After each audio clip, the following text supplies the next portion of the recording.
Ciao, welcome to Viet Language channel. In today's lesson, you will learn about past, present, and future tense in Vietnamese. The good news is, in Vietnamese, you don't need to conjugate the verb like in English or in some other languages. You only need to remember one version of the verb and some words that indicates the tenses. Easy, right?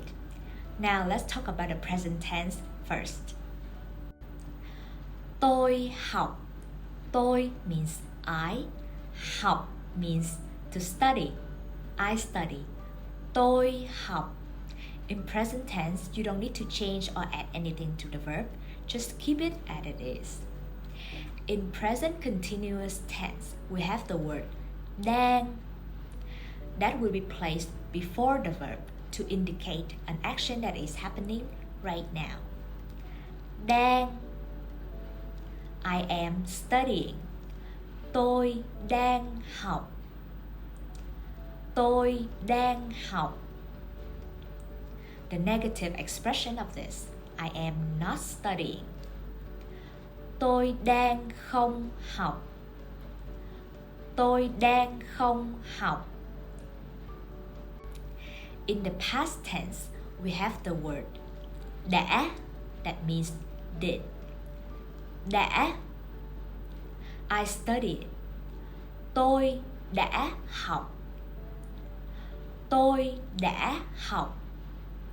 The negative expression of this is I did not study. Tôi đã không học. Tôi đã không học. Another word that also indicates the past is rồi. That means already. I studied already. Tôi học rồi.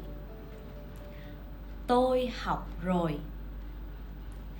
The word that indicates the past but in a negative form is chưa. Not yet. Chưa. I haven't studied. Tôi chưa học. Tôi chưa học. In the future tense, we have sẽ, that means will. Sẽ. I will study. Tôi sẽ học. Tôi sẽ học. The negative expression of this is I will not study. Tôi sẽ không học. Tôi sẽ không học. Another word for future tense is sắp. That means soon. Tôi sắp học. I will study soon. Tôi sắp học. In summary, for the present continuous tense, we have the word đang. For the past tense, we have đã, rồi, chưa.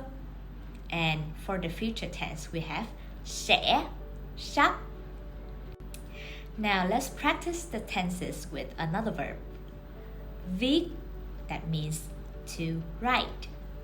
Viết. I write is tôi viết. Tôi viết. How do you say I am writing? Tôi đang viết. Tôi đang viết. How do you say I wrote? Tôi đã viết. Tôi đã viết.